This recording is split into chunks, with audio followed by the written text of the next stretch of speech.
Bonjour à toutes et à tous et merci de votre fidélité. Nous faisons tous partie d'une famille de sang et Jésus ne déroge pas à la règle. D'ailleurs, Marie, sa mère et ses frères sont là dehors et s'inquiètent pour Jésus. Ils savent que Jésus est sous le coup d'une menace de la part de certains chefs religieux.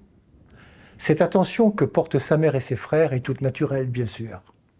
Mais l'Évangile nous met en présence d'une foule en cercle, écoutant l'enseignement de Jésus.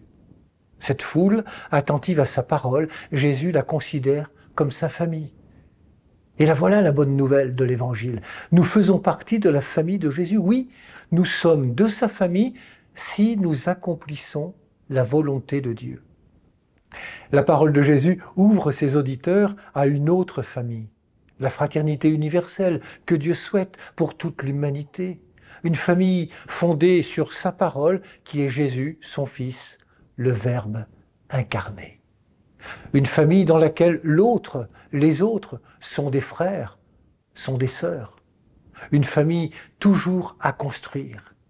Et pour qu'elle advienne, cette famille, il nous faut toujours revenir au Christ et à sa parole, nous laisser enseigner par son esprit, soigner notre intimité avec le Christ Jésus, apprendre de lui quelle est la volonté de son Père.